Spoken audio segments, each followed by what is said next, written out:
हरि ओम। ओम नमो भगवते शिवानंदाय। ओम नमो भगवते चिदानंदाय। ओम नमो भगवते श्री कृष्णानंदाय। ओम नमो भगवते श्री अखंडानंदाय। ओम नमो भगवते वासुदेवाय। ओम श्री रामाय नमः। श्री राम रामेति रामेति रमे रामे मनोरमे सहस्रनाम तत्तुल्यं राम नाम वरानने। श्री राम रामेति रामेति रमे रामे मनोरमे सहस्रनाम तत्तुल्यं राम नाम वरानने।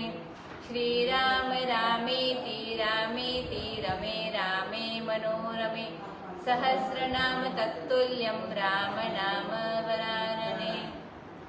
ओम आइए हनुमान जी विराजिए, कथा कहुमति अनुसार प्रेम सहित गादी धरो।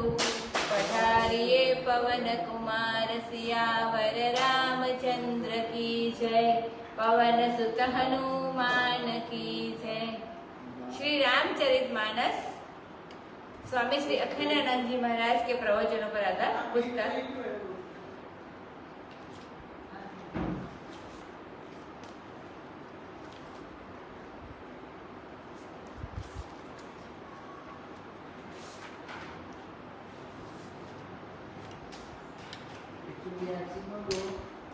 कल हमने 182 का और 182 का दोहा देखा था। अभी आगे रावण के वर्णन सब आ रहे हैं। अभी मेघनाद की बात करें। मेघनाद की गर्जना, मेघ की गर्जना आप जानते हैं, इसलिए मेघन प्रधान होने से इसको काम बोलते हैं। तुलसीदास जी ने मेघनाद को, इंद्रजीत को काम बताया है, सो उसको बुलाया और उसको शिक्षा देकर उसके मन में देवताओं के प्रति खूब बैर बसा दिया। उसके मन में पूरा बैर के बीज डाल दिया, क्योंकि असल में काम भोग ज्यादा करने से इंद्रियों का नाश ही होता है, इंद्रियों की वृद्धि नहीं होती है, वह तो अयोग्य हो जाते हैं। इंद्रियों की शक्ति बढ़े, भगवान में लगे, इसके लिए नियंत्रण की, धर्म की आवश्यकता होती है। अब उसके मन में देवताओं के प्रति, इंद्रियों के प्रति बैर बढ़ा दिया। जो बड़े बड़े वीर और बलवान देवता थे, जिनको लड़ने का अभिमान था, उन सबको, इंद्र को भी जीत कर, बांध कर वह ले आया। इसके लिए इसको इंद्रजीत बोलते हैं। हाथ के देवता, कर्म के देवता इंद्र है, तो वह काम के वश में हो ही जाते हैं। जैसी कामना होती है उसके अनुसार कर्म होने लगता है। अब धर्म की आज्ञा कौन माने? उसने अपने पिता के अनुशासन को अपने कंधे पर रखकर सबको बांध लिया। इस प्रकार रावण ने सबको आज्ञा दे दी और वह स्वयं भी गदा हाथ में लेकर विचरण करने लगा। रावण जिस समय वह चले, खरभर पड़ जाती थी, माने खलबली मच जाती थी, दुनिया में लोग भागने लगे। अवनी का मतलब यह नहीं होता है कि सारी धरती हिलती है, भूकंप आता है। जैसे हमारे यहाँ कोई नेता बोलता है कि यह भारत बोलता है, यह भारतवर्ष की राय है, तो अर्थ वहाँ यह नहीं होता है कि भूगोल बोलता है। उसका अर्थ तो यही है कि भारत में रहने वाले जो लोग हैं वे बोलते हैं। भारत माता बोलती है, इसका मतलब यह नहीं होता है कि जो भारत माता की मूर्ति होती है वह बोलती है। भारत में रहने वाले लोग बोलते हैं। इसी प्रकार जब रावण चलता है तो वहां भागदौड़ मच जाती है, डोलती अवनी इसी को कहते हैं। और जब वह घोषणा करता तो डर के मारे देवियों के पेट से गर्भ गिर जाते थे। जब लोग सुनते थे कि क्रोध करके रावण आ रहा है, तब देवता लोग स्वर्ग छोड़कर मेरुगिरी माने खोहों में, गुफाओं में जाकर बस जाते थे। अब तो दिक्पालों के लोग भी सुने हो गए। जहां जहां दशानन गया वहां कोई उसके सामने लड़ने वाला नहीं, क्योंकि यह अहंकार जो है वह पंच तन्मात्राओं से ऊपर है। तो ऊपर होने के कारण उससे बने हुए जितने विषय है, तामस और राजस जितनी क्रियाएं है और सात्विक जितनी इंद्रिया है और अंतःकरण है, वे सब रावण के वश में हो जाते हैं। रावण ने वहां बड़ा सिंहनाद किया और देवताओं को गाली दे और उनको प्रजारे माने प्रताड़े। मदमत्त होकर जगत में दौड़ता हुआ फिरे कि हमसे कोई लड़ाई करे, पर कोई लड़ाई करने वाला मिला नहीं। सूर्य, चंद्र, वायु, वरुण, धनेश माने कुबेर, अग्नि, काल, यम जितने अधिकारी हैं, किन्नर, सिद्ध, मनुष्य, देवता, नाग हट करके सबके पीछे पड़ गया। नहीं तो सब ही के पंथ ही लागा। इसका अर्थ है कि जिधर जिधर जाए उसके आगे से आकर रावण चुपके से खड़ा रहे, बोले अच्छा बेटा आज मिले तुम, अच्छा बच्चों आज तुमसे समझेंगे। ब्रह्मा की सृष्टि में जितने भी तनधारी है, जितने भी स्त्री पुरुष है, सबके रास्ते में वो पड़ता था। सब रावण के वशवर्ती हो गए, सब भयभीत होकर उसकी आज्ञा का पालन करते थे और बड़े विनय से जाकर उसके चरणों में नमस्कार करते थे। संपूर्ण विश्व को उसने भुज बल से भस्म कर लिया था, किसी को स्वतंत्र नहीं रखा था। सभी मंडलियों का रावण राजा बन गया और वह मंत्री की सलाह पर राज्य नहीं करता था, अपनी बुद्धि पर राज्य करता था।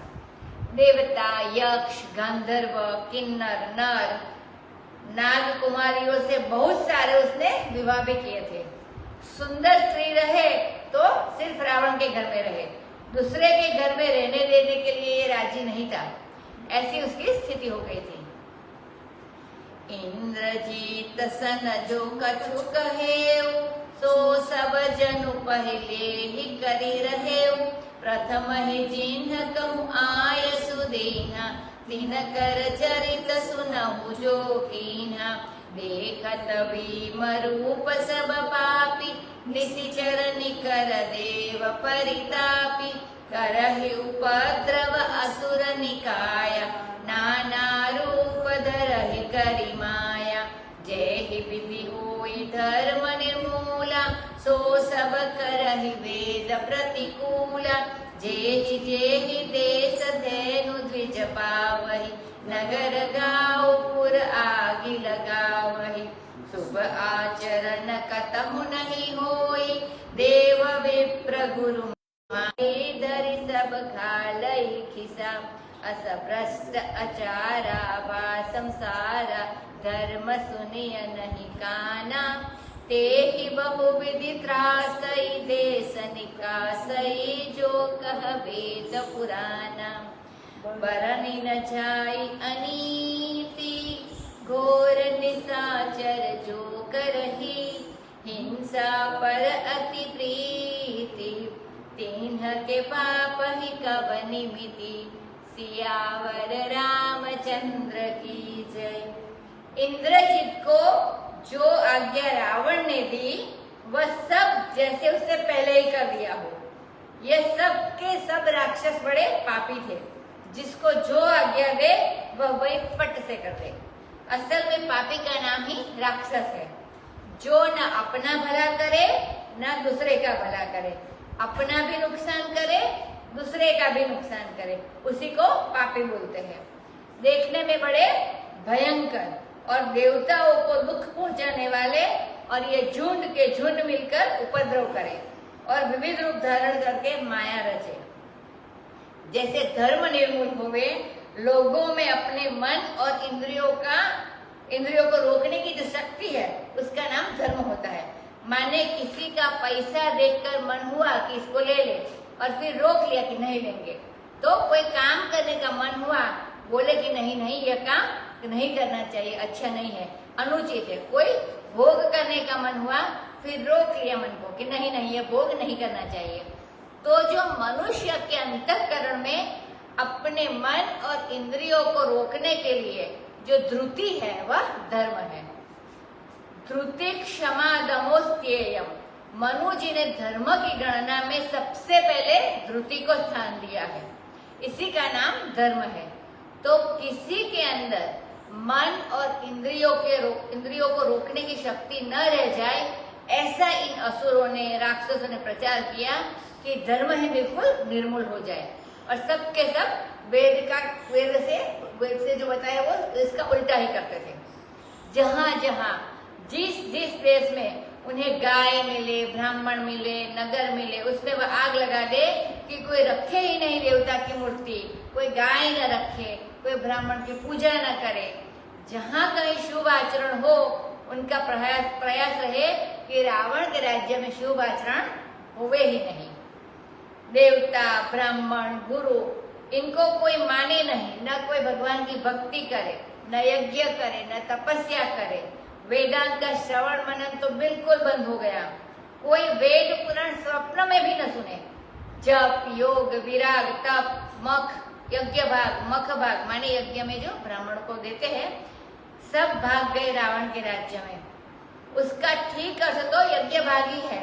यह 10 शिष्य जहां सुनता, इसके 20-20 आंख दूर दूर तक देख सके और 20-20 कान दूर दूर तक की बात सुने।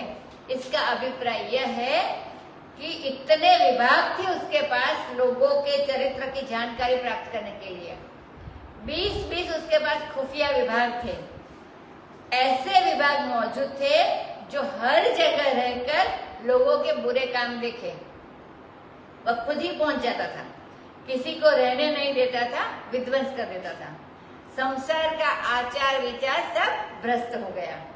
धर्म का नाम कान से सुनने को न मिले, और यदि जो वेद पुराण सुनावे उसे तो वह अपने देश से ही निकाल देवे। इतनी अनिति करे कि इसका वर्णन न किया जाए। इसको हिंसा से बड़ा प्यार था रावण को। उनके पास की मिति कहाँ है कि यदि कोई उनके पाप को नापना चाहे मीटर से तो नहीं नाप सकता, उसकी सीमा ही नहीं है। बाड़े खल बहु चोर जुआरा जेलम 184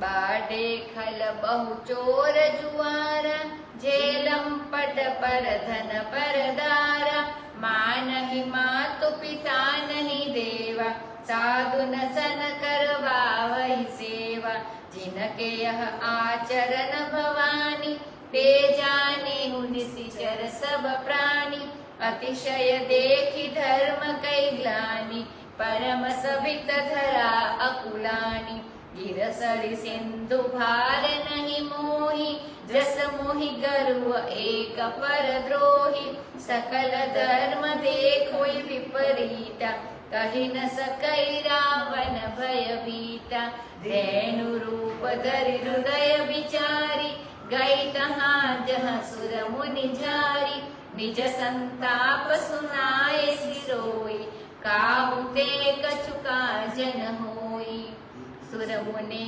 गंधर्व मिली करी सरबागे विरंची के लोग। श्री रामचंद्र देव राक्षण सुर मुनि गंधर्वा मिली करी सरबागे विरंची के लोका संग गोतनु धारी भूमि विचारी परम विकल भय शोका ब्रह्मा तब जाना मना अनुमान मोर कछु न बसाई जा करी ते दासी सो अविनाशी हमरे उतोर सहाई धरनी धरहि मन धीर कहो बिरंची हरिपद सुमिरु जानत जन की पीर प्रभु बंजी दारुण विपति सियावर रामचंद्र की जय। बड़े बड़े चोर, खल और जुआरी बहुत बढ़ गए। पर स्त्री के, पर धन के लंपट हो गए। लोग माता पिता देवता को किसी को माने नहीं, साधुओं से सेवा करवाए। बोले ये मुस्कंद निकम्मे फिरते हैं, इनको घर में बैठा कर इनसे काम लो।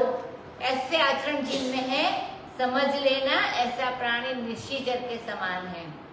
धर्म की अतिशय ग्लानि देखकर ये जो पृथ्वी है तुमको धारण करने वाली, वह भी डर गई और व्याकुल हो गई, क्योंकि जरा भी तो अपने धर्म से ही सबको धारण कर सकती है। सूर्य में भी एक धर्म होता है प्रकाश देने का, चंद्रमा में भी एक धर्म होता है चांदनी फैलाने का, उसी प्रकार पृथ्वी में भी एक धर्म होता है सबको धारण करने का। यदि सब चीजों में उस चीज का धर्म ही निकाल दिया जाए तो फिर वह वस्तु नष्ट हो जाती है। जैसे मनुष्य है तो मनुष्य का धर्म है मनुष्यत्व, यदि मनुष्यत्व न रहे तो मनुष्य की एक खोल ही रह जाएगी, मतलब खाली शरीर रह जाएगा, उसके अंदर धर्म कहाँ रहेगा। जल का धर्म है द्रवत्व, तो वह ठोस हो गया तो जल कहाँ रहा। अग्नि का धर्म है दाहकत्व, अब दाहकत्व जब नहीं रहा तो अग्नि कैसी, दाहकत्व माने जलाने की जो शक्ति होती है वो। तो हर वस्तु का एक एक धर्म होता है और उस धर्म पर ही वह वस्तु टिकी रहती है। पृथ्वी का धर्म है धारण करना, तो आखिर कितना धारण करे पृथ्वी अब बताती है। मुझे नदी पहाड़ समुद्र इनका कोई भार नहीं है, एक परद्रोही दूसरों को दुख पहुंचाने वाला जो है उसका मेरे ऊपर बड़ा भारी भार होता है। यह पृथ्वी की अधिष्ठात्री देवता जो है वह बोल रहा है। अब संसार में सब लोग देखे कि धर्म के विपरीत सब हो रहा है, लेकिन रावण से इतना डर गए सब लोग कि कोई बोल ना सके। अब पृथ्वी ने हृदय में विचार किया और उसने गाय का रूप धारण किया। गाय रूप बड़ा दयनीय रूप है। लोग जब दया चाहते हैं तो कहते हैं कि हम गाय हैं, हम गाय के जैसे हैं, मुझे नहीं मारना, हमारे ऊपर अत्याचार मत करो। तो गाय अत्याचार करने की योग्य नहीं है, सबको दूध देती है, बैल देती है, उसी के द्वारा यज्ञ में हवन आदि होते हैं, धर्म की रक्षा होती है और वह पृथ्वी का भी प्रतीक है।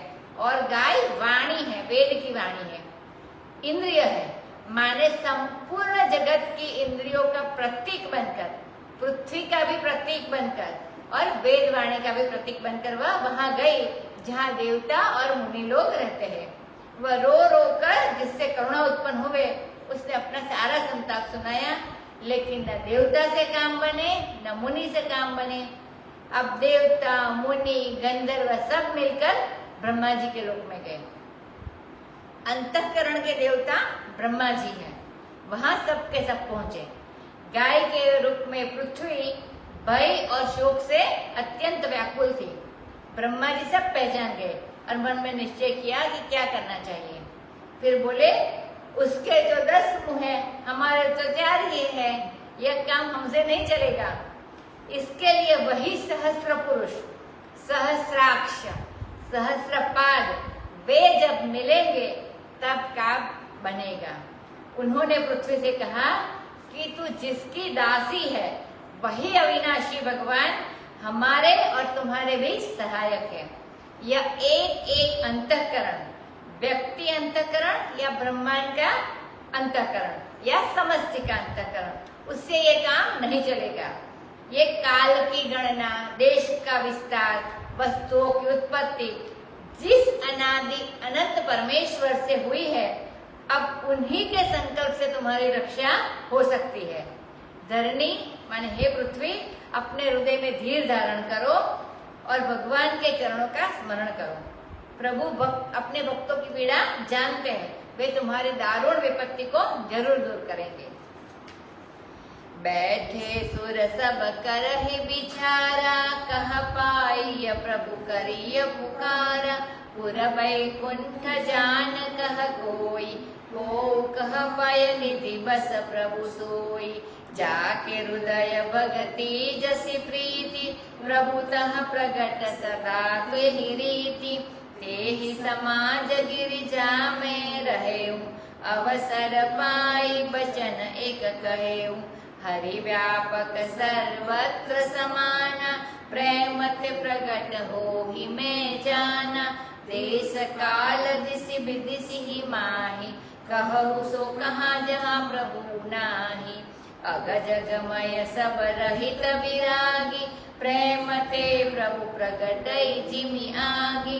मोर वचन सबके मन माना, साधु साधु करि ब्रह्म बखाना। सुनि विरंचि मन हर्ष तन, पुलकी नयन बहनीर स्तुति करत जोरी कर सावधान मति धीर सियावर रामचंद्र की जय। सब देवता बैठकर विचार करने लगे कि प्रभु कहाँ मिले कि उनसे अपनी प्रार्थना सुनावे।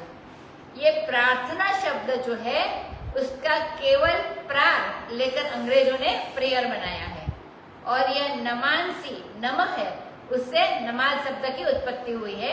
एक महामहोपाध्याय अनंत कृष्ण शास्त्री जी थे, उन्होंने एक बार हमको चिट्ठी लिखी है, स्वामी जी कहते हैं, तो उसमें लिखा भूयांसी नमांसी संतु। ऐसे हम ज्यादातर नमः नमामि ही पढ़ते थे, नमांसी का अभ्यास नहीं था। जब उनकी चिट्ठी में नमांसी लिखा आया तब ध्यान गया कि नमाज में नमाज का स का ज वे बोलते हैं, दीवाने नमाज की जगह स बोलते थे। हाँ, तो प्रार्थना भगवान की कहाँ की जाए। जब यह प्रश्न उठा तो किसी ने कहा कि वैकुंठपुर में चलो, किसी ने कहा क्षीर सागर में चलो। ये वैकुंठ भी सब जगह होता है, क्षीर सागर भी सब जगह होता है। जिसके हृदय में जैसी भक्ति वैसी प्रीति, जहाँ भक्ति और प्रीति होती है वहाँ भगवान प्रकट होते हैं। शंकर भगवान कहते हैं कि हे गिरिजा, उस समाज में मैं भी था, जब मौका मिला तो मैंने भी अपनी एक बात कही। समाज जहाँ बैठा हो वहाँ कई लोगों को एक साथ नहीं बोलना चाहिए, बेमुखे नहीं बोलना चाहिए। बोलने का भी एक ढंग होता है, और अपने को सबके ऊपर नहीं करना चाहिए। जब शंकर भगवान को मौका मिला तो उन्होंने एक बात कही, हरि व्यापक सर्वत्र समाना। हरि जो भगवान है वे संपूर्ण जगत के अभिन्न निमित्त उपादान कारण है, इसीलिए वे सर्वत्र समान रूप से व्यापक है। यह नहीं कि मोटी चीज में कम और पतली चीज में ज्यादा, ऐसा नहीं। श्रेष्ठ में अधिक और कनिष्ठ में कम, उंगली में कम और आंख में ज्यादा, सर्वत्र समान, सबके अभिन्न निमित्त उपादान कारण होने से वो सभी विवर्त होते हैं। सांप जैसा दिखाई पड़ता है, जैसी रस्सी उसकी आंख में है वैसी रस्सी पूंछ में भी है। जहाँ गौर से प्रेम से उन्हें देखा वहाँ संसार नहीं दिखेगा। वे प्रेम से प्रकट होते हैं देश में। जैसे एक मटर होती है, उसकी जो लंबाई चौड़ाई गुड़ाई क्या होती है कि वह देश है उसमें, और वह कब पैदा हुई कब तक रहेगी, यह काल है उसमें। जिस चीज से माने पंचभूत का जितना अंश है उसमें वह उपादान है, वस्तु है। तो समझो कि किसी भी वस्तु में जो देश है, जो काल है, जो उपादान है, उसमें सर्वत्र परिपूर्ण परब्रह्म परमात्मा है। गीता में बताया है चराचर में वचन, चर भी वही अचर भी वही, वही अग माने अचर और जग माने चर, अग जगमय वही है। निर्गुणम गुण गोत्री च, वही सगुण और वही निर्गुण, वह सबसे रहित है और वही सब है। अब अधिष्ठान की दृष्टि से अध्यस्त की बिल्कुल सत्ता नहीं होती है। रज्जु स्वरूप से सर्प रहित है, लेकिन जब सर्प की प्रकृति है तब सर्प की आंख, सर्प की पीठ, सर्प की पूंछ सब वैसी रस्सी है। वह विरागी है माने निरपेक्ष है, ये ब्रह्म तत्व का वर्णन करें। वह विरागी है माने निरपेक्ष है, उपाधि के दोष से सर्वथा असंपृक्त है। वह प्रेम से प्रकट होता है, जैसे आग प्रकट होती है। सो सबके मन ने मेरी मान ली, शंकर भगवान जी कहते हैं। और ब्रह्मा जी ने तो बोल दिया साधु साधु, बहुत बढ़िया बात कही। अब ब्रह्मा जी ने यह बात सुनी तो उनका मन भी बड़ा हर्षित हुआ, शरीर में रोमांच हुआ, आंखों से आंसू की धारा बहने लग गई और हाथ जोड़कर मति धीर होकर वह स्तुति करने लग गए। यह स्तुति बहुत प्रसिद्ध है। पहले लोग नित्य नियम में रखकर इसको पाठ करते थे भगवान को प्रकट करने के लिए।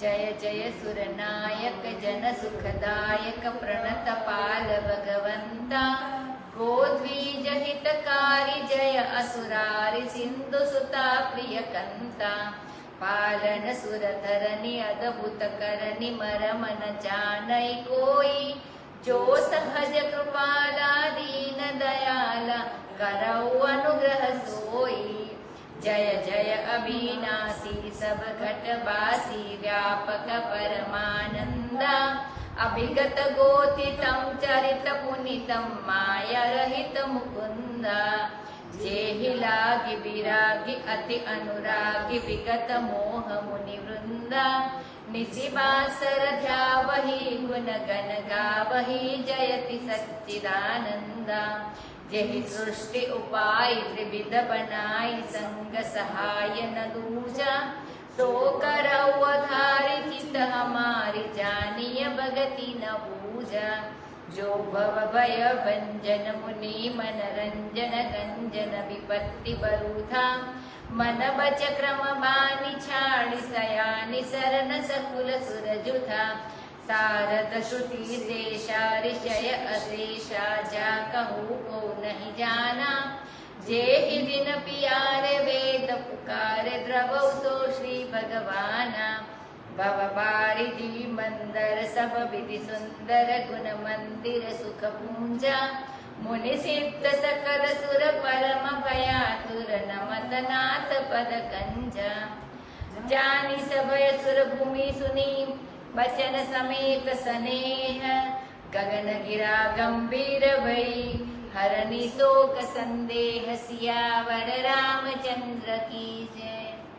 अब सब लोग मिलकर प्रार्थना करते हैं, हे सुरनायक आपकी जय हो जय हो, हे जन सुखदायक आपकी जय हो जय हो, हे प्रणतपाल जो नमस्कार करे उसकी रक्षा करने वाले भगवान प्रभु आपकी जय हो। आप गाय और ब्राह्मण के हितकारी है, असुरों के शत्रु है, सिंधु सुता लक्ष्मी के प्यारे पति हो, आपकी जय हो जय हो। आप देवता और धरनी की रक्षा करने वाले हैं, आपके कर्म अद्भुत है, आपका मर्म कोई नहीं जानता, आप अंतर्यामी हैं, आपको ज्ञान का विषय बनाने वाला कोई नहीं है, आप सहज कृपालु है, दीन दयालु है, वही प्रभु हमारे ऊपर अनुग्रह करे। हे अविनाशी आपकी जय हो जय हो। आप सब घट में निवास करने वाले हैं, आप व्यापक है, परमानंद है, अविगत है। यह जो अविगत शब्द है वह अव्यक्त का प्राकृतिक नियम अनुसार अविगत हो जाता है। प्राकृत में नियम यह है, ई स्वप्नादो से ई का यह हो जाता है, पर विप्रकर्ष से वर्ण अलग अलग हो जाते हैं। अजादौ स्वरात संयुक्तानाम क ख थ प फ ग ध द ध व ह आदि जो सूत्र है, पाणिनि के सूत्र है ये, उनसे यह अविगत शब्द बन जाता है। संस्कृत में अव्यक्त शब्द है, उसमें व में ई जुड़ गया तो यह अव्यक्त हो गया, अवियुक्त हो गया, और उसी अव्यक्त का अव्यक्त हो जाता है। आप व्यक्त है और वाणी से अतीत है। अविगत शब्द का कैसे अव्यक्त हुआ वो संस्कृत में बताया। आप व्यक्त है और वाणी से अतीत है। आपका चरित्र बड़ा पवित्र है, आप में माया का लेश भी नहीं है, आप मुकुंद है, आप मुक्तिदाता है। जिनके लिए वैरागी लोग, जो संसार से तो वैरागी होते हैं और आपसे बड़े प्रेम करते हैं, अज्ञान की निवृत्ति हो जाने पर भी मुनि लोग आपसे अत्यंत प्रेम करते हैं और रात दिन आपका ध्यान करते हैं, आपके गुण का गान करते हैं। हे सच्चिदानंद आपकी जय हो जय हो। आपने ही यह सृष्टि बनाई है और 3 प्रकार की, उत्तम, मध्यम, अधम, सात्विक, राजस, तपस, तामस, देवता, मनुष्य, दानव आपने बनाई है। इसके लिए आपने दूसरी कोई सहायता नहीं ली है पृथ्वी बनाने में। इसका मतलब यह हुआ कि न तो कोई सहकारी कारण है, न तो कोई निमित्त कारण है, उस दिन माता जी ने बताया था, और न तो कोई उपादान कारण है। वह स्वयं अद्वितीय परब्रह्म परमात्मा सृष्टि के रूप में प्रकट होता है। सो हे अधारी के अघारी, आप हमारी चिंता करो, हमें न भक्ति आती है न पूजा आती है। आप संसार के भय से छुड़ाने वाले हैं, मुनियों के मन के रंजन है, और विपत्तियों का जो समूह है उसका खंडन करने वाले हैं। ये जुत में समूह समूह में देवता अपनी बुद्धि का अभिमान छोड़कर और मन वचन और कर्म वाणी से आपकी शरण में आए हैं। आप इनकी रक्षा कीजिए। सब बड़े भयभीत हो गए हैं और आपके चरण कमलों में प्रणाम कर रहे हैं। सबको डरा हुआ देखा भगवान ने कि देवता पृथ्वी आदि डर गए हैं और बड़े स्नेह से वो कुछ कह रहे हैं, तो भगवान ने उसको सुना। यह नहीं कि ये तो मैं पहले से ही जानता हूँ, मुझसे क्या कहते हो, ऐसे नहीं कहा। जब उन्होंने पूरी बात सुन ली तब शोक संदेह को हरण करने वाली आकाशवाणी बड़ी गंभीर हुई। जानी जानी डर पहु मुनि जानी डर पहु मुनि सिद्ध सुरेशा, तुम ही लागी धरि हऊ नर वेशा, असन्न सहित मनुज अवतारा, लेहऊ दिन कर बंस उदारा, कश्यप अदित महातप कीन्हा, तिन्ह कहु मैं पुरब बर दीन्हा, ते दशरथ कौसल्या रूपा, ओसलपुरी प्रकट नर भूपा, तिन्ह के गृह अवतरी जाई, रघुकुल तिलक सोचारी उभाई, नारद बचन सत्य सब करिहऊ, परम शक्ति समेत अवतरिहऊ, हरिहऊ सकल भूमि गुरु आई, निर्भय हो देव समुदायी, गगन ब्रह्म बानी सुनिकाना, तुरत फिरे सुर हृदय जुड़ाना, तब ब्रह्मा धरनि समुझावा, अभय भई भरोस सिय आवा, निज लोक ही बिरंची गे देवन, इहई सिखाई, बानर तनु धरि धरि मही, हरिपद से बहु जाई, सियावर रामचंद्र की जय। अब भगवान कहते हैं, हे मुनियों, हे सिद्धो, हे सुरेशो, तुम लोग मत डरो, तुम्हारे लिए मैं नरवेश धारण करूंगा। वेश धारण करूंगा, ये बात इसमें आती है। नर नहीं बनूंगा, नर सरीखा वेश धारण करूंगा। अंशों के साथ सूर्यवंश में मनुष्य का अवतार ग्रहण करूंगा। कश्यप और अदिति ने बड़ी भारी तपस्या की है, उनको मैंने पहले से ही वर दे दिया है। अब ये दशरथ और कौशल्या के रूप में अयोध्यापुरी में वे प्रकट हुए हैं और वो मनुष्य के राजा है। उनके घर जाकर मैं अवतार ग्रहण करूंगा और वह तो रघुकुल तिलक है। हम वह 4 भाइयों के रूप में प्रकट होंगे और जो कुछ नारद जी ने हमको नाराज होकर कहा था, शाप दिया, उनके वचन को मैं सब सच्चा करूंगा। हमारा भक्त अगर नाराज होकर भी कुछ कह दे तो वो बात भी सच्ची हो जाती है।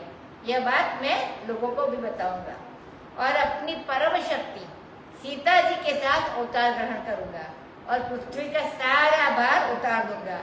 देवताओं, तुम सब निर्भय हो जाओ। अब आकाश में ब्रह्मवाणी हुई, ये ब्रह्म ने घोषणा की अथवा ब्रह्मा जी ने ये जो गगनवाणी सुनी अथवा ये जो ब्रह्मवाणी हुई, क्योंकि राम के रूप में ब्रह्म का अवतार होने वाला है, तुरंत देवताओं के हृदय में शीतलता आ गई, कलेजे में ठंडक पड़ गई, जो बोलते हैं। ब्रह्मा जी ने पृथ्वी को समझाया, पृथ्वी को बड़ा विश्वास हो गया और वह निर्भय हो गई। देवताओं को उन्होंने कहा कि अब तुम बानर शरीर धारण कर पृथ्वी पर उतरो और भगवान के चरणारविंद की सेवा करो, क्योंकि जब भगवान ही नर होकर आ रहे हैं तो तुम भी जब नर बनकर उनकी सेवा करोगे तो फिर बराबरी हो जाएगी।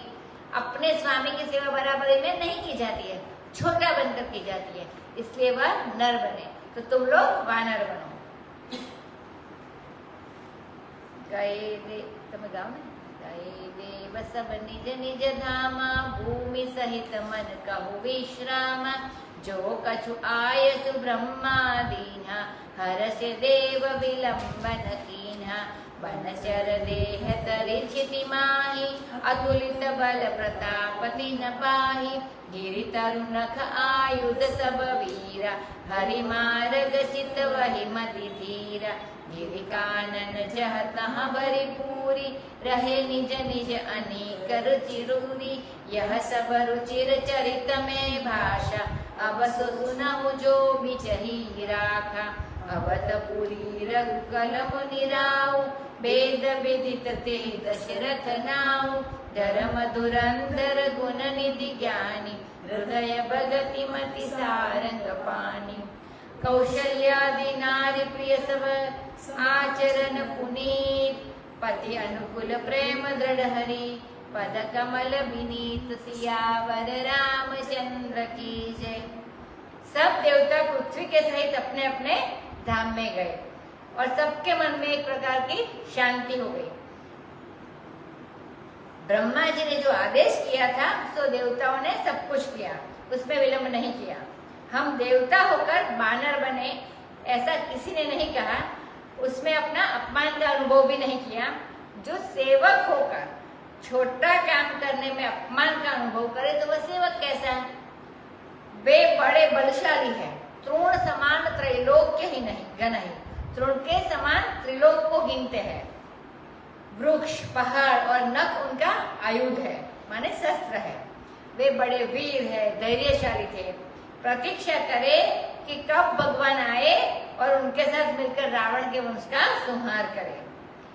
जहां तहां जंगल में पहाड़ में वे परिपूर्ण हो गए और उन्होंने अपनी अपनी सब सेना बना ली। तो यह सब रुचिर चरित्र मैंने वर्णन किया। अब जो बीच में मैंने छोड़ दिया था, माने जो काम तो पहले का है लेकिन अब वर्णन करते तुमको सुनाते हैं। अवधपुरी की बात करते हैं। अवधपुरी को तो आप लोग जानते ही हो। जहाँ किसी का वध न हो वो अवध, जहाँ अवधान ही अवधान होवे, पूरा ध्यान होवे, उसका नाम अवध। अवध माने अवधानपुरी। सब लोग सावधान रहते हैं, साधु सावधान। वह तो अवधि रूप है, सब विधि रूप है। रघुकुल मुनि राव, वहां रघुवंश शिरोमणि राजा थे जिनका वेदों में नाम है दशरथ। अयोध्या का भी वर्णन है। अष्टचक्रा नवद्वारा देवानाम पुरी अयोध्या। दशरथ 10 इंद्रियों को अपने काबू में रखने वाले, धर्म धुरंधर, गुण निधि माने चरित्र से धर्म धुरंधर, और सद्गुणों का उनके अंदर खजाना था और बड़े ज्ञानी थे वे। हृदय में भगवान की भक्ति थी और उनकी मति सारंग पाणी भगवान में लगी हुई थी। कृष्ण मति ही अस्तु, हमारी बुद्धि श्री कृष्ण में लगे। स्वामी जी वृंदावन की बात करें। वृंदावन में जाओ तो महात्मा लोग आशीर्वाद देते हैं। यह विरक्ति महात्मा है और प्रसन्न हो जाए तो यह आशीर्वाद देंगे। कौशल्य आदि नारी प्रिय सब। अब कौशल्य आदि सभी नारियां उनको प्रिय थी और सबका आचरण भी बड़ा पवित्र था। सब अपने पति के अनुकूल थी, दृढ़ प्रेम करती थी, भगवान के चरण कमलों में विनीत थी। ये रानियों का गुण गिनाया है। एक बार भूपति मन माही, भय गलानि मोरे सुत नाही। गुर गृह गयौ तुरत महिपाला, चरण लागी करि विनय विशाला। निज दुख सुख सब गुरहि सुनायौ, कहि वशिष्ठ बहु विधि समुझायौ। दरहु धीर होई हहि सुत चारि, त्रिभुवन विदित भगत भयहारी। शृंगी ऋषि वशिष्ठ बोलावा, पुत्र काम शुभ यज्ञ करावा। भगति सहित मुनि आहुति दीन्हे, प्रगति अग्नि चरु कर लीन्हे। जो वशिष्ठ कछु हृदय विचारा, सकल काशु विध सिद्ध तुम्हारा। यह विबाटि देहु नृप जाई, जथा जोग जेहि भाग बनाई। तब दृश्य भय पावक सकल सब ही समुझाई। परमानंद मगन रूप हर्ष, नरदय समाई। सियावर रामचंद्र की जय। एक बार राजा के मन में, दशरथ राजा के मन में ग्लानि हुई कि हमारे कोई पुत्र नहीं है। सो तुरंत अपने गुरुजी के घर में चले गए।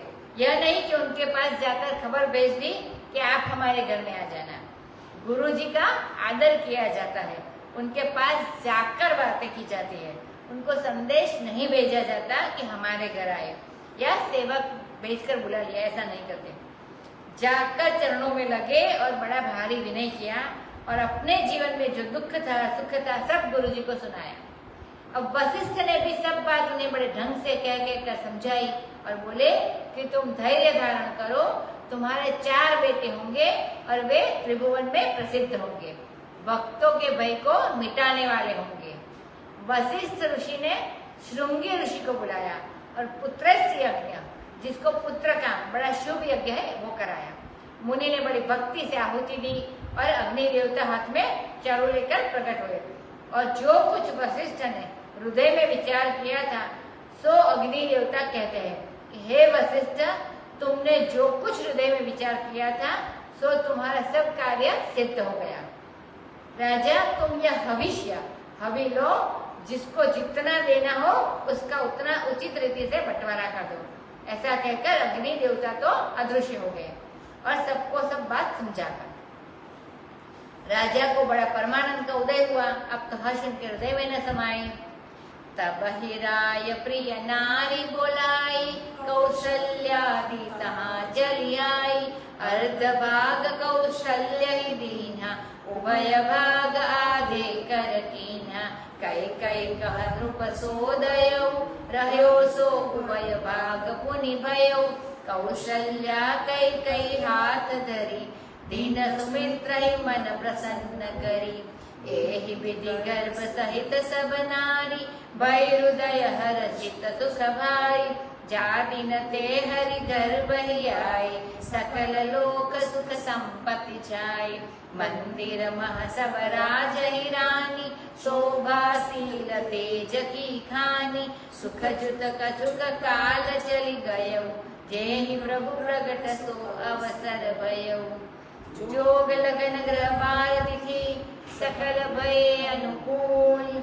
चर अरु अचर हर्ष जुत राम जन्म सुख मूल। सियावर रामचंद्र की जय। राजा ने अपनी प्रिय रानियों को बुलाया, कौशल्या, कैकेयी और सुमित्रा वहां गई। उसमें से आधा भाग अपनी बड़ी रानी कौशल्या को दिया। यह ज्येष्ठ है और श्रेष्ठ है, उसको आधा भाग दिया। फिर जो भाग बचा था उसका आधा कर लिया और वह भाग उन्होंने कैकेयी को दे दिया। अब जो आधे का आधा बच रहा था उसके 2 हिस्से हो गए, तो फिर उन्होंने एक कौशल्या को दिया और एक कैकेयी को, और उन दोनों ने अपना अपना आखिरी भाग प्रसन्न मन से सुमित्रा को दे दिया, जिससे शत्रुघ्न और लक्ष्मण हुए। इस प्रकार सब रानियों के घर में वो हविष्य आ गया। इस प्रकार सब रानियों के गर्भ आ गया। सबके हृदय में बड़ा आनंद, बड़ा सुख।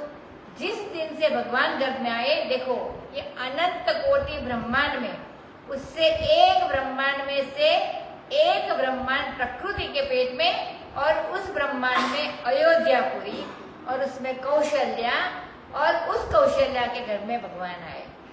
एक बार मैंने वृंदावन में शुरू में ये कथा सुनाई कि भगवान गर्भ में आए। मैं उस समय साधु नहीं था, गृहस्थ था, तो पंडित बहुत चिढ़कर बोले कि भगवान कहाँ गर्भ में आते हैं। अब तो मैं डर गया कि वृंदावन के लोग क्या कहने से नाराज होंगे और क्या कहने से खुश होंगे। सो उड़िया बाबा जी महाराज ने तुरंत कहा कि भगवान क्या गर्भ में नहीं है? अरे भाई, भगवान तो गर्भ में पहले से है। उनके आने का अर्थ तो केवल जाहिर होना, अभिव्यक्ति होता है।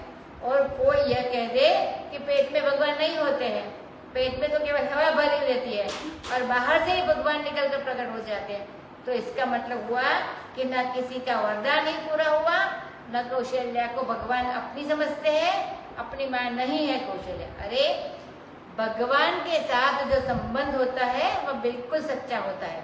गर्भ में आते हैं, भगवान तो नरक में भी रहते हैं, और आदि वहां भी कोई भक्त, और यदि वहां भी कोई भक्त हो जाए तो वहां भी प्रकट हो जाएंगे। स्वर्ग नरक वैकुंठ समाना, जहाँ तहाँ दीख तरे धनवाना। अब सब मंदिरों में रानियों की शोभा हो रही है, सब शील तेज की खान बन गए और भगवान आ गए। जैसे सोने के खान से सोना निकलता है, तो शोभा, शील और तेज से तो भगवान नहीं है, और जब वह उनके पेट में आ गए तो वह उनकी खान बन गई। इस तरह बड़े आनंद से कुछ समय व्यतीत हो गया और भगवान के प्रकट होने का समय आ गया। काल ही अनुकूल हो गया। श्रीमद् भागवत में वर्णन है कि सर्व गुणोपेत काल परम शोभनम। काल में सारे गुण आए, ये अंतरंग है, और परम शोभनम ये बहिरंग है। बाहर से भी बड़ा सुहावना हो गया और भीतर के सारे गुण लोभ राग द्वेष रहित हो गए। तो काल सुहावना भी हो गया और काल सर्व गुणोपेत भी हो गया। ग्रह वार तिथि सब अनुकूल हो गए। चर अचर सबके हृदय में एक तरह का आनंद उछले। रामचंद्र भगवान का जन्म होने वाला है। नवमी तिथि मधुमास पुनीता शुक्ल पक्ष अभिजीत हरिप्रीता मध्य दिवस अति शीत नवामा पावन काल लोक विश्राम शीतल मंद सुर विबहवाऊ हर्षित सुर संतन मन चाऊ वन कुसुमित गिरि गण मनियार स्रवहि सकल सरितामृत धारा सो अवसर विरंचि जब जाना चले सकल सुर साज विमान गगन विमल संकुल सुर जूथा गावहि गुण गंधर्व वरूथा बरसहि सुमन सुअंजुलि साजी कह गहि गगन दुदुम्बी बाजी स्तुति करहि नाग मुनि देवा बहुविधि लावहि निज निज सेवा सुर समूह विनती करी पहुँचे निज निज धाम जग निवास प्रभु प्रगटे अखिल अखिल लोक विश्राम सियावर रामचंद्र की जय। नवमी तिथि मधुमास पुनीता भगवान रामचंद्र राजा के रूप में प्रकट होते हैं। जब किसान के रूप में प्रकट हुए कृष्ण के रूप में, तब वर्षा ऋतु में प्रकट हुए, क्योंकि किसान का सारा काम पानी से चलता है। और जब राजा के रूप में प्रकट होना हुआ तो वसंत ऋतु में, और उसी में भी मधुमास। चैत्र वसंत का प्रथम मास है। कृष्ण तो कृष्ण पक्ष में आए, अपनी नाम राशि मिला लिया। रामचंद्र तो धर्म पक्ष, तो वो शुक्ल पक्ष में आए। उनको उज्जवल पक्ष चाहिए, अपनी काला पक्ष नहीं चाहिए। उसमें भी नवमी तिथि रिक्ता तिथि, बिल्कुल खाली। राजा महाराजा घर में आए तो अकेले कमरे में उसको ठहराना, रिक्त कमरे में। और यदि किसान आ जाए यानी कृष्ण आ जाए तो दो चार मिलकर भी एक साथ रह सकते हैं, कोई बात नहीं। जिसको रासलीला करनी हो, घर में घुसकर चोरी करनी हो, वे रात में आए। पर ये तो है महाराज दिन में, बिल्कुल मध्य दोपहर में। सूर्यवंश में पैदा हुए तो दिन में, और चंद्रवंश में पैदा हुए तो रात में।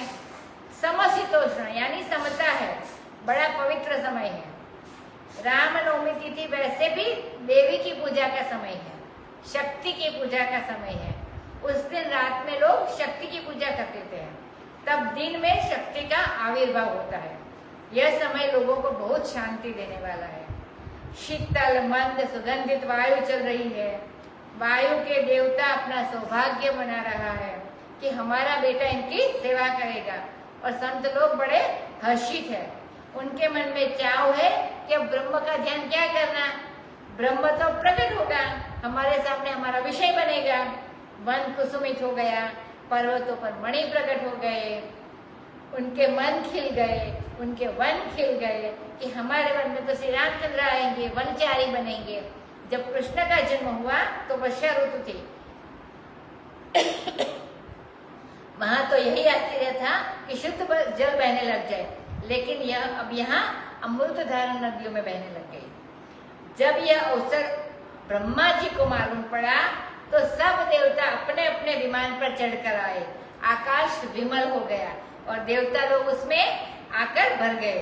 गंधर्व लोग बोले, गंधर्व नगर में भगवान आ रहे हैं।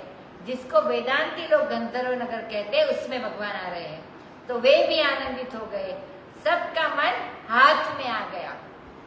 सुंदर मन और सुमन पुष्प इनको अपनी अंजलि में सजा सजा कर बरसाते हैं। हमेशा तो पीट पीट कर बजाते हैं, पर अब गह गह दुदुम भी बजने लगी। लेकिन आज राम जन्म के अवसर पर अपने आप ही बजने लग गई। नाग सूर मुनि सब स्तुति करते हैं और अपनी अपनी सेवा लेकर आते हैं। देवता लोग विनती करके जब अपने अपने धाम में पहुंचे, तब जगत निवास लोक विश्राम प्रभु प्रकट हुए। सियावर रामचंद्र की जय। भय प्रगट कृपाला दीन दयाला कौशल्या हितकारी हर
मनहारी अद्भुत रूप विचारी।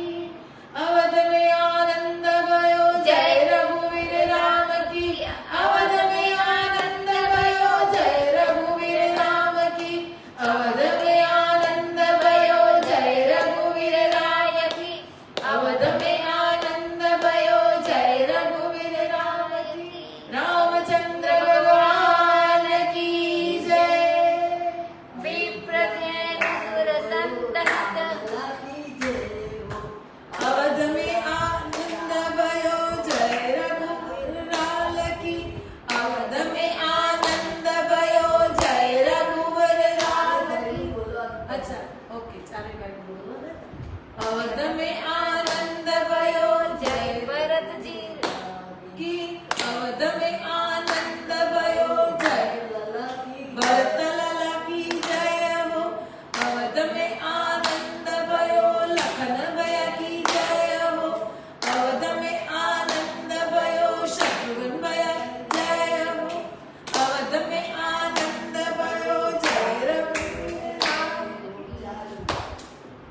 विप्रधेनु सुरसंतहित लीन मनुज अवतार। निज इच्छा निर्मित तनु माया गुण गोपाल सियावर रामचंद्र की जय। कृपालु प्रकट हुए। कृपालु तो एक सामान्य बात नहीं है, दीन पर विशेष दया करते हैं। उसमें भी कौशल्या का हित करने के लिए उसके पेट से प्रकट हुए। माता आनंद में मग्न हो रही है, उनके मुनि मनहारी अद्भुत रूप को निहार कर कि बालक ऐसा होता है। बच्चे की आंखें तो बंद होती है और यहाँ तो बड़ी सुंदर आंखें हैं, सांवरा शरीर है, वर्षाकालीन मेघ के समान रसीला और अपने चारे हाथों में आयुध लिए हुए है। ऐसा तो लोग उस अवतार का अर्थ करते हैं जो नारायण का विष्णु का अवतार हुआ है। नहीं तो अवध वाले हैं वे अलग ही अर्थ करते हैं कि निज आयुध माने धनुष बाण और भुजचारी माने भुजा में उसको धारण करके और हाथ को ही चला रहे हैं, बाण पर हाथ को ही फिरा रहे हैं। मतलब आयुध तो हाथ में है और चारी माने चुपचाप खड़े नहीं है मूर्ति की तरह, थोड़ा चलते फिरते भी है। इस प्रकार द्विभुज पक्ष और चतुर्भुज पक्ष, ये दो पक्ष अयोध्या में है रामचंद्र के बारे में। जो रामानुज संप्रदाय से प्रभावित है वे तो चतुर्भुज पक्ष को मानते हैं और जो बड़े मधुर उपासक है वे कहते हैं कि हमारे राम के तो दो ही हाथ है बाबा और यही करतल रूप है। भला कहीं बच्चा अपनी माँ के पेट से निकलता है तो आभूषण पहनता है, इनके गले में तो वनमाला है, विशाल नेत्र है और शोभा के समुद्र है। यही खरारी है, कोमल के प्रेमी है। भगवान का स्वभाव बड़ा कोमल है और कोमल से ही प्रेम करते हैं। और खरा होता है, कर्कश होता है, उसके तो ये दुश्मन होते हैं। कर्कशता को वो सहन नहीं करते हैं। कोमलता इनको प्यारी है। खल के और खर के शत्रु है। दोनों हाथ जोड़कर स्तुति की माने आपकी आज्ञा अनुसार मैं काम करूंगी। दोनों हाथ जोड़ना माने आज्ञाकारी होना। आप तो अनंत है, आपकी स्तुति मैं कैसे करूं? एक अर्थ तो यह है और दूसरा अनंता, आपकी स्तुति अनंत है। मैं भला एक जीभ से एक मुंह से कैसे करूं? जहाँ सहस्र मुख, सहस्र जीवा तथा शेष नाग भी आपकी स्तुति नहीं कर सकते। सहस्र नेत्र से इंद्र भी आपको नहीं देख सकते। सहस्र हाथ से सहस्र अर्जुन भी आपकी पूजा नहीं कर सकता। वहां भला मैं एक जीभ से आपकी क्या स्तुति करूं? आप तो अनंत है। माया जो कारण रूप है, गुण जो है करुण रूप, और यह जो विषय ज्ञान वृत्ति ज्ञान है, इनके आप अतीत है। ज्ञान माने विषय ज्ञान, गुण माने अंतःकरण और माया माने कारण वस्तु। आपका कहीं वस्तुमान, देशमान, कालमान नहीं है, इन सब से आप अतीत है।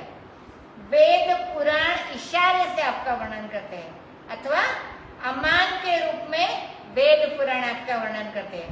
आप करुणा और सुख के समुद्र है, संपूर्ण गुणों के आधार अधिष्ठान है। अगार माने भवन है, आगार बोलते जिसको। श्रुति संत आपका ही गान करते हैं अथवा गुण आगर के रूप में श्रुति संत आपका गुणगान करते हैं। माने है तो आप निर्गुण, लेकिन श्रुति संताप में लोगों का मन लगाने के लिए गुणागार के रूप में आपका वर्णन करते हैं। वही आप मेरे प्रेम के वश होकर, क्योंकि आप भक्तों के अनुरागी है, स्वयं श्रीकांत भगवान प्रकट हुए हैं। माया से निर्मित जो कोटि कोटि ब्रह्मांड है, वेद कहता है यस्य समन्ततः रोमकूपेषु अनंतानि ब्रह्मांडानि निवसन्ति। एक एक रोम के गड्ढे में कोटि कोटि ब्रह्मांड जिसमें निवास करते हैं, ऐसा महानारायण उपनिषद कहती है। मेरे हृदय में उन्होंने निवास किया, यह हंसी की बात है। सुनकर बड़े बड़े जो धीर पुरुष है उनकी भी मति डावाडोल हो जाए। इस बात को न माने कि जिसके एक एक रोमकूप में कोटि कोटि ब्रह्मांड है, वह भला नन्हे से कौशल्या के पेट में कैसे समाएगा। जब विवेक का उदय हो गया, माने भगवान का जन्म नहीं है, उनका कोई आधार नहीं है, उनके सिवाय दूसरा कोई है ही नहीं। यह बात जब कौशल्या के मन में आई, तब प्रभु को हंसी आ गई। जब भगवान मुस्कुरा जाए तो समझो माया फैला दी उन्होंने। हास हासो जनोन्माद करी थी माया। मानो भक्तों को पागल बनाने वाली भगवान की हंसी है, क्योंकि भगवान तरह तरह के चरित्र करना चाहते हैं। अब सारी जो पूर्व की कथा थी, इन लोगों ने कैसे मनु और शत्रुपा होकर तपस्या की है, अथवा कैसे अतिथि कश्यप रहे हैं, रावण के पूर्व जन्म का जो प्रसंग है, नारद आदि के जो शाप है, वह सब समझा दिया और माता को समझाया कि उसको पुत्र स्नेह की प्राप्ति हो। माता ने पहले वरदान मांगा था कि हमको विवेक बना रहे, तो वह जो मति शत्रुपा के जन्म में थी, हर समय हमारी ब्रह्म बुद्धि बनी रहे, तो उससे तो बाल लीला का सुख नहीं मिलेगा। इसलिए वह बुद्धि बदल गई। भगवान रामचंद्र को देखकर बोली, कौन ब्रह्म का चिंतन करे, हमारी आंखों के सामने तुम रहो, तो यह चतुर्भुज रूप छोड़कर शिशु लीला कीजिए, जो बहुत ही प्यारी होती है, यह अनुपम परम सुख है।